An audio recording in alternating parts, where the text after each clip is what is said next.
Ересек адамда балада кенеттен қақалып қалуы мүмкін. Көбінесе мәселені шешу үшін қарапайым жөтел жеткілікті. Бірақ кейде қақалып жатқан адамға үлкен қауіп төнуі мүмкін. Тыныс алу жолдарының бітелуі кейде өлімге әкеледі. Баланың ата-анасы және оның жақын адамдары бала қақалып қалса не істеу керектігін және алғашқы көмекті қалай көрсету керектігін білуі керек. Өйткені кішкентай адамның өмірі олардың нақты әрекеттеріне байланысты. Баланың қақалып жатқанын қалай түсінуге болады?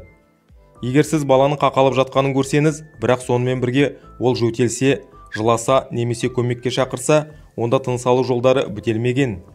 Әдетте мұндай жағдайларда мәселені шешу үшін баланың жөтеліне рұқсат беру керек. Жағдайды бақылаңыз, баланы қолдап тыныштандырыңыз. Барлығыңызға қайырлы күн. Сіздермен бірге дертке ем арнасы. Қазақша контентті қолдау мақсатында арнаға тіркеліп, лайк пен қоңыраушаны баса кетіңіз. Сіздің болмашы ғана әрекетіңіз бізге әрі қарай жұмыс жасауымызға зор шабыт береді.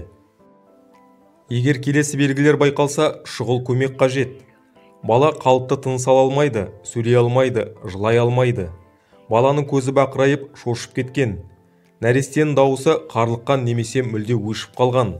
Сілекей бөлінуі күшейген, аузы ашылған.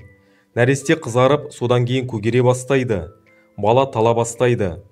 Бұл белгілер қандай да бір зат баланың тыныс алу жолдарын жауып, ауаның қалыпты ағынына кедергі келтіретінін көрсетеді. Сіз дереу әрекет етуіңіз керек. Нәрестеге шұғыл көмек көрсетіп, дәрігерлерді шақырыңыз. Сол тәртіпте ең алдымен нәрестеге көмек көрсетуді бастау керек. Алғашқы көмек ақау пайда болғаннан кейін алғашқы 3 минут ішінде көрсетілуі керек. 1 жасқа дейінгі балаға қалай көмектесуге болады?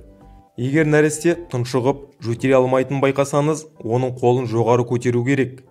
Бұл позицияда тыныс алу жолдары кеңейіп, тыныс алу процесі өздігінен жақсаруы мүмкін.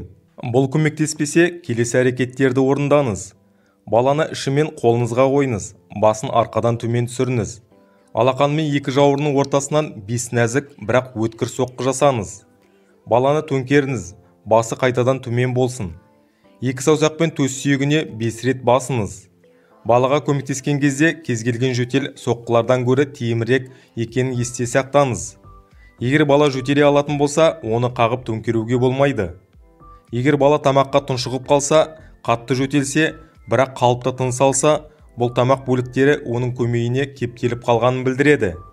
Оларды құсу арқылы жоюға тырысыңыз. Мұны істеу үшін тілдің түбірін ақырын басыңыз. Есіңізде болсын, егер тыныс алу жолы бітеліп қалса, бұл әдіс жұмыс жасамайды. Балаңызға көмектесе алмасаңыз, дереу дәрігерге хабарласыңыз. Бұл жағдайда әр минут бағалы. Дәрігерлер келгенге дейін нәрестеге жасанды тыныс беріп, кеуде қуысын қысыңыз. Бала тұншығып жатса, не істеуге болмайды. Кейде бөтен денені саусақпен немесе пинцетпен алып тастау туралы ұсынысты таба аласыз. Бұл әдіс бала мақтанын бір бөлігіне немесе жұмсақ нәрсеге тұншығып қалса ғана тиімді болады. Егер нысан қатты болса, оны одан да тереңірек итеру қаупі бар. Сонымен қатар пинцет баланың нәзік шырышты қабығына зақым келтіруі мүмкін. 1 жастан асқан балаға қалай көмектесуге болады? 1 жастан асқан балаларда тыныс алу жолдарынан бөгде заттарды алып тастау үшін Гельмих әдісі қолданылады. Ол келесідей. Баланы арқасын өзіңізге қаратып аяғыңызға қойыңыз. 2 қолды беліне орап, 1 қолыңызды жұдырыққа қысып, нәрестенің кіндігі мен қабырғаларының арасына қарынға қойыңыз. 2 қолыңызбен жұдырығыңызды ұстаңыз. Ішті төменнен жоғары қарай басыңыз. Шынтақтарды 2 жаққа таратыңыз. Қозғалысты 4-5 рет қайталаңыз. Нәрестенің арқасынан 2 жауырынның ортасына 4-5 рет жеңіл, өткір соққы жасау керек.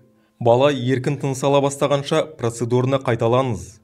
Тыныс алу жолдарының толық тазалығын және баланың еркін тыныс алуын қамтамасыз етіңіз. Баланы тыныштандырыңыз. Мұндай сыни жағдайларды қалай болдырмауға болады? Мұндай жағдайлардың қаупін болдырмау немесе азайту үшін бірқатар қарапайым ережелерді сақтау керек. Балаға ойыншықтарды мұқият таңдаңыз. Саналы жастағы балаларға арналған ұсақ бөлшектерді қалдарыңыз. Сатып алу кезінде жұмсақ ойыншықтарды тексеріңіз. Қада оңай жарылып кетпеуі керек. Балаңыздың ұсақ заттарды аузына бәрін алуға жол бермеңіз. Балалар тағамында үлкен қатты сынықтар, сүйектер бар жоғын мұқият тексеріңіз. Балаңызды асықпай ас ішуге үйретіңіз. балаңызды күштеп тамақтандыруға болмайды. Балаларыңызға қамқор болыңыз. Сіздермен бірге болған дертке ем арнасы пайдалы ақпаратты таратуын сұралады. Балаларымыз аман болсын.